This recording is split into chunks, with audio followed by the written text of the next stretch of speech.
9. Well, we are back. It's just been a very long time since we last reviewed a movie. We don't remember what the last movie we reviewed, but if you go to our channel, I'm sure you can figure that out. We are here to review Fast and the Furious F9, starring the same people who's been starring for the last at least 2. 9 damn movies. Give or take. Give or take.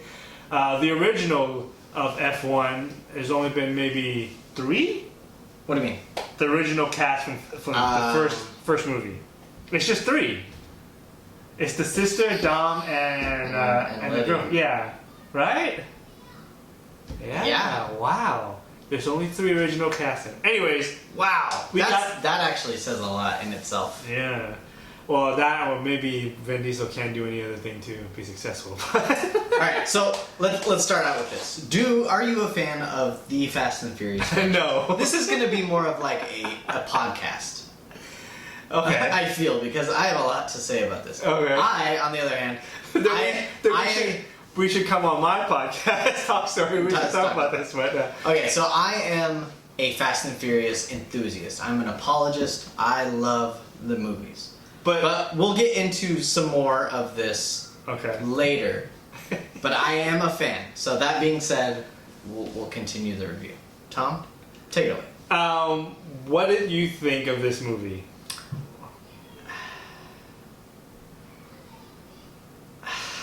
Oh, we gotta. Should we just get into it? Should we just get into it? Cue that Jeopardy music. Should we just talk? Let's have a talk. I have a few things to say. Okay, you start first. I am all for the suspension of disbelief, the over-the-top action. I am all for fast cars, crazy explosions, spy stuff. I don't mind that they turned illegal street racers into spies. I don't mind that. I can buy it. Whatever. What's the problem? No, suspension of Disbelief. Sure. Okay. Let's keep that right here. And now, just so you know, he had notes. That's how serious he is. I have some very strong feelings. I love the Fast and the Furious franchise. Okay. 1 through 7. Now, I was on board with 8 until I saw 9. Then I realized 8 is garbage, and so is 9. Garbage? Garbage. Wow. This movie is absolute garbage. Well, okay, tell us. This movie sucks. What? Like, it is fun to watch visually. It's entertaining. It's like watching my son smash cars together. And like, whatever's going on in any little child's imagination when they're playing with cars and stuff. You know, this is weird. It's usually the opposite. I know. And I have a different take of this movie. You do? Completely different than Okay, you. what were your thoughts? I actually was really, I really enjoyed this movie. Because I thought, you know, like Paul said, like you have to Do you appreciate that they doubled down? Is that what you're thinking? I guess so. I mean, you have... Because they doubled down. Doubled down. Like, I mean, this is spoilers, but it's not really spoilers because you know what's gonna happen. I feel like we kind of already know the identity of this type of movie. I hate all the Fast and Furious. I mean, I don't hate them. It's not my thing. I can't. My only problem with it, I can't stand the fact that he was a mechanic turned to a spy. That's such like a basic B But mentality with these movies. Like, you gotta get deeper than that. Of course it's ridiculous. That's the whole point. My thing is, well, okay, I like the movie. I was entertained. But I do agree with, but there are a lot of things in there that you just know for a fact that it doesn't make any sense. The plot is so simple. The reveal of his brother for 9 effing movies, and now you can reveal his brother in 8 movies, and now you're gonna reveal it in the 9th movie. So where the hell was he this entire time? This is my first point though. Okay, go for it. Stop making things up for the plot's sake. Stop it. You have established characters. Yeah, you do. If you're gonna bring someone in, don't make them attached to anybody originally. You're too far in. I agree, and that's the problem with this movie is we all know that it's like crazy over the top stunt. First of all, within 5 minutes of that movie, all of them should have been dead. I mean, in real life, they would have died. Especially Tyrese's character. Remember that part when he's surrounded by all those gunmen and he didn't get shot once. He does reference. He does have like a kind of a self-aware moment where he's It's like, stupid. We've never been shot. Nobody has a scar from it. We've been everywhere. I appreciate that. But that's what I'm saying. Like, you're not allowed to just say that and it's all okay. Yeah. You need to, and like that's another thing. There are no consequences for anything. But Paul, No consequences Paul. equals no risk, no stakes, But this and no entire, tension. but in the entire series, there is no consequence. No one dies in this movie. I know, but now I'm drawing a line. Deny. No. I'm gonna dispute that. Han died. That was a consequence. Not according to F9.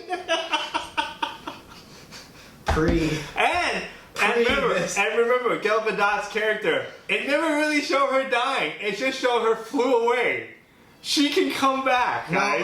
No, that's what I'm saying. She can come This is back. where I'm drawing the line. There are no consequences. There are none. There never And was. there needs to be. Otherwise, there's no tension. There's no tension. There's a scene in here where Dominic Toretto goes full Rambo, pulls an entire building on top of himself just to and he's like picking up dudes, throwing them left and right, and all of a sudden there's a dream sequence. I'm loving this, by the way. This is hilarious. And in this dream sequence, you see young Dom and young Jacob talk to his dad, who's played by J.D. Pardo. If you like Mayans, I was pleasantly surprised at that casting. I like J.D. Pardo. But what the hell? Stop! You don't need this is a Fast and Furious movie. You don't need a dream sequence. All of a sudden, there's this information that furthers the plot. There's so many elements of Harry Potter in that one scene. I need to relax. It's almost like Dom Toretto took out his memory and somebody put it in the water and watches his memory. My only thing that I have a problem with this is Fast and Furious series wants to go above and beyond. They're over the top. But for some reason, they keep bringing it back to the ground with Dom Toretto's family. That's the part. Okay, you already know what your identity is. Your identity as a movie is it's just over the top, crazy stuff. Apparently, cars can hook onto a rope and swing around the freaking mountain. That's the identity. But every time the plot goes back to his family, how many tragedy can a family have? They keep adding tragedy to his so-called family. The Toretto family, and yet he's trying to his character Dom, the character, is almost trying to pull the Fast and Furious series to the ground, to be more relatable, being grounded. But you can't do that when the rest of your movie is over the top action and going into space and all that. That it doesn't do it. It's like he's holding that franchise back from even go above and beyond, even more over the top. But he keeps trying to bring it, trying to ground his character to make it more about family. But guys, how? Tag me. Okay, so there's a scene in this movie where Dom and Jacob, John Cena, they reconcile. Which I'm is already stupid. That's stupid. It's so predictable. That's retarded. Predictable. You knew they were gonna fight together. And Dom says this line. I was given a 10-second car once, and I feel like that I should... This is one of those moments, And he's referencing the very end when Brian O'Connor gives him the keys to the Supra, and they drive off.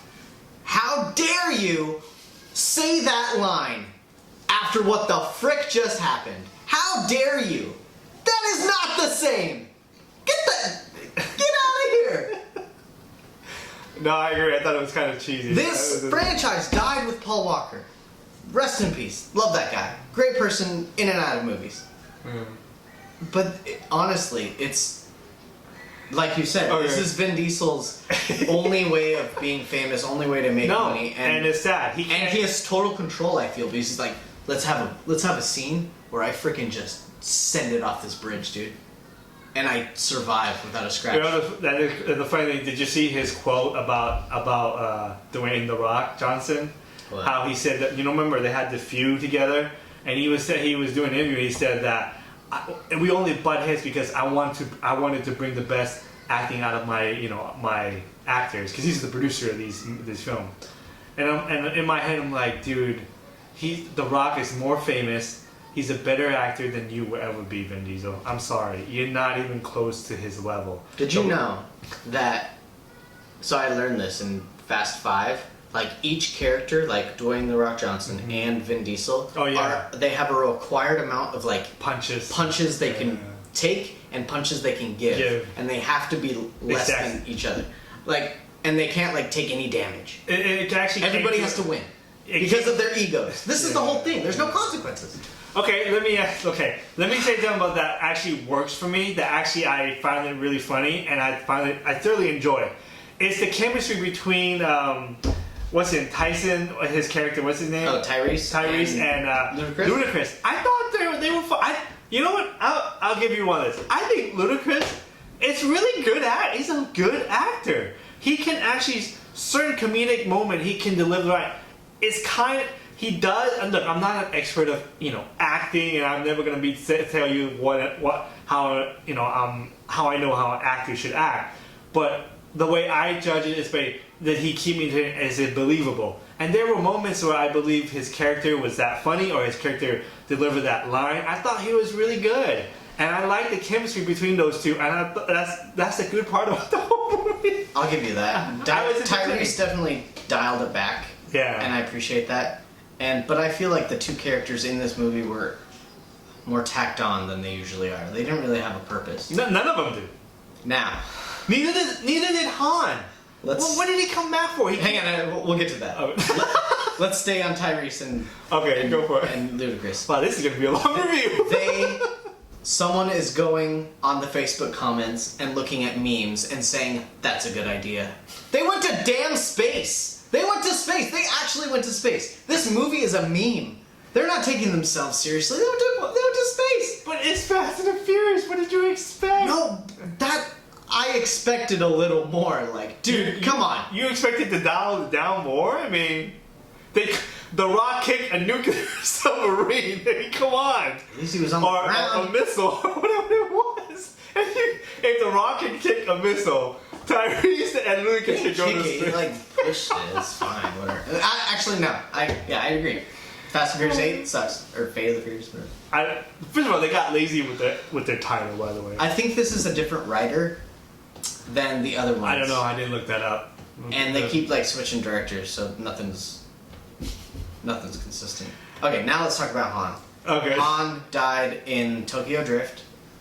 And it's revealed that like the third one was actually the seventh one, and the seventh one is after that one. Yeah. So he's dead. He's dead. Jason Statham killed him because he was rogue, but we find out he was only rogue because Mr. Nobody said something in Hobbs and Shaw, because now Shaw is a good guy. If you're following this, congrats, you're a bigger nerd than I am. But Han is alive, somehow was able to escape, and has been hiding in Tokyo this whole time. Bull crap, dude. Come on. Well, my thing is... There's no consequences. Yeah, there is. And what was his... I'm so tired. What was his purpose of... What was their purpose of bringing Han back? There was nothing. I feel like there was nothing. To give the story to deliver the key... But you could have done that anywhere. You could have done... It happened. It doesn't matter. Even... They would have figured out a way, a device plot to be able to go to that route to find the key.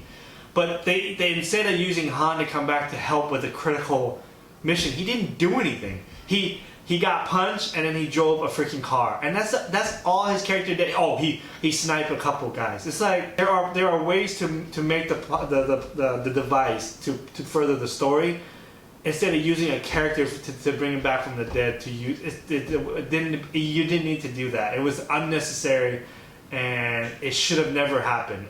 But let me phrase you a question. Do you think that the Fast and the Furious franchise can compete with the MCU when it comes to longevity? Think about it. No, think about it. It's 9 movies. They've been at this for 9 movies, and people keep going back to watch these movies, and they keep making money. It's the same thing with the MCU. In fact, they've been here longer than the MCU. Yeah, but like the thing with the MCU is like they've got like grounded writers that like have canon to go off on. No, I'm not. Fast and Furious is like, let's do a line of coke and let's frickin' just send it. And yet they're successful.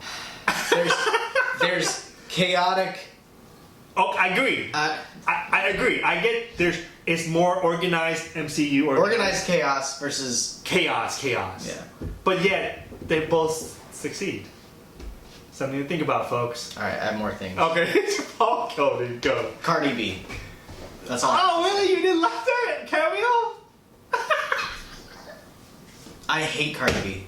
Sorry. I mean, I do too. I am not down with Cardi B. And just being tacked on into the movie for some reason is dumb. Alright? Just because she's popular, she doesn't need to be in a movie. Alright? Get over yourselves. Don't at me. I was surprised that she was in, and at first I was trying to remember, was she ever in Fast and the Furious? No. Any of them? You know, Iggy Azalea was in the 7th one. Why? Because she was popular in 2015, whatever it was. I like, what's her name? The old lady, Mirren, what's her name? The mom of... Helen Mirren. Yeah, I thought her character was cool. Sure. You know, the funny thing is, if you think about it, they have some pretty good cameo in this movie. Some good quality actors and actresses that comes into this franchise. I mean, what's her name? Towards the, which is, by the way, the bad guys are stupid, so predictable, and it's like you already know. What's her name? The Charlize Theron. What's her character? Oh, Charlize Theron. Yeah. Yeah. What's her? I don't know her character. Name. Cypher. We already knew at the end she was going to take over and take control of that organization. That whole Star Wars conversation was super cringy. I thought it was cool. It just went on. I was like, is this going to end? Yeah. Well, I like the way she referenced see that Yoda was a puppet. And I was like, oh, that was a good reference. But another thing. There are 3 different instances where someone catches another person with their car. Oh, for 3 different ones. That one, yeah. Stop it. Stop it. You know what's funny? Cars aren't soft. And if I jump off this table onto the ground, I'm gonna break something. I mean, I don't know. Like he jumped out of the freaking car and dove across the freeway to catch. Same thing. That should have been dead. I mean, at least it landed in the windshield. That gives a little. Okay. Anyway, what else you got? So Dom has a child named Brian, named after Brian O'Connor, whose character Paul Walker is dead. Yeah. He will no longer be in Fast and Furious. No. His character is not dead. Okay, sorry. Character is not dead. Actor is dead. So the character still lives. That will not be in the movie. Yeah. Not yet. Mia and Brian have 2 of their own kids. Yeah. The way they dismiss Brian being there and from saving the world like he always used to is that he's babysitting Brian Jr. and he's watching his own kids. What in the right mind of a husband allowed his wife? How dare you disgrace Brian O'Connor as such? He should be respected. But there was at the very end when the skyline pulls up. I thought that was nice. I'm just glad they didn't. I'm glad they didn't use like Cody Walker, but like his brother. I know, but that was kind of cheesy to me. Sure, like he's gotta show up at some point. You got in his skyline. Why don't they kill him off? Just let him go, like because that's way too real, dude. But it's still it's like you're hanging on to something that's never gonna ever happen unless you take one of his brother and do a deep fake face on him to have Paul Walker on it. That's tacky. Yeah, but that's gonna happen. I have a feeling Gal Gadot will come back from the dead, her character. I have a feeling they're going to deep fake Paul Walker as the character. And I have a feeling that the other thing that I don't understand, what happened to Mr. Nobody? They mention him and they never mention him again. Is he supposed to be dead? He's not dead. I don't know. They never mentioned he was dead. They just said he was missing. What happened? Like they kind of just like, who cares? Like they just left it off. Like he was nothing. I was like, but he was. The whole entire movie started off with him, which was almost like Mission Impossible 3, by the way, when the cryptic message, like you've seen Mission Impossible 3. Anyways, you know what I'm talking about. We sure do. Paul he's really upset about this movie. So, but I have another thing. Oh, what would they go? This one is probably going to be a little more debatable than the other ones. Okay. But where are all the cool cars? It's no longer. The ones that I saw that were notable to me were the Hellcat SRT Charger. Love that car. Big fan. That's it. Supra? Wasn't there? But this is the thing. I was so sad that there weren't any cooler cars that when I actually saw the new Supra, the A90 or whatever, I was like kind of excited. I was like, whatever. But I hate the Supra in real life. Like there were no JDM cars other than that one. Yeah. And that's like, dude, come on. With a franchise built on cars, you have a BRZ going. Yeah. You have a freaking Subaru BRZ just running around. How dare you? Where's your budget? Get some cars. I think it's kind of. And a Jeep, nobody like. Sure, the Trackhawk was cool, but the other like Gladiator, nobody wants to see a freaking Gladiator. Nobody wants to see a tank. People want to see the fast cars. My only thing is like, it's called Fast and Furious, but there was only one race, and that's when Dom racing. And it was in slow motion. It was in slow motion. It's like, so at a certain point, I do give his name Justin Lin a little credit. I do like the fact that he incorporated the way the timeline. It was almost like Infinity War, where different things are happening in different places, and it all comes connect and it all comes to one. You know, like Infinity's like you have Thor, Rocket here, you have the Wakanda, and then you have Tony and Doctor Strange at the Time, the planet Time, and how they incorporate. And then at one point, one event comes together, which is the snap. I thought he did a really good job with this, where there's three different missions going on, and somehow they all come together. I thought that direction of the movie was really well done with Justin Lin. But it is no longer about cars in this movie.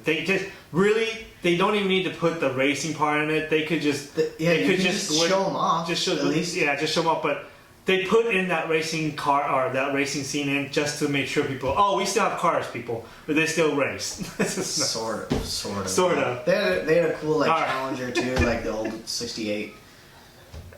Okay. Are you done? I'm done. I'm done. Was there anything you like about this movie?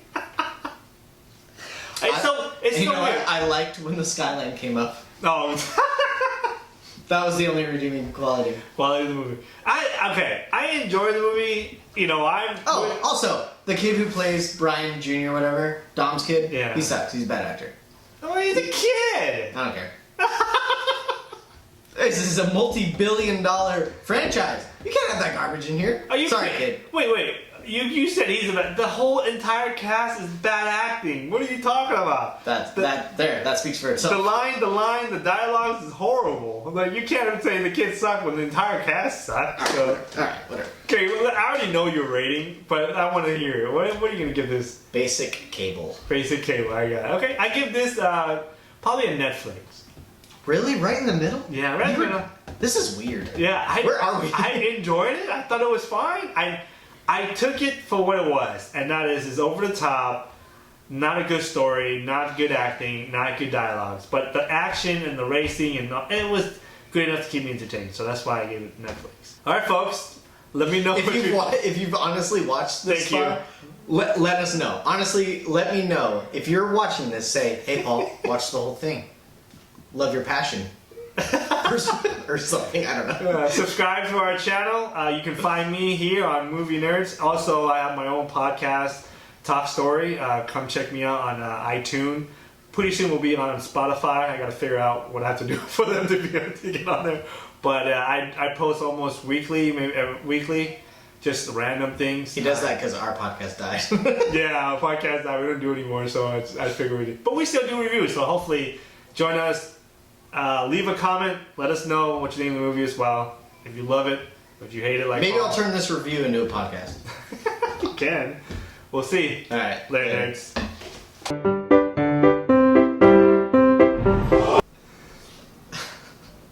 Someone is. Hang on. I need to. Hang on. We'll put in this okay on the channel. This is hilarious.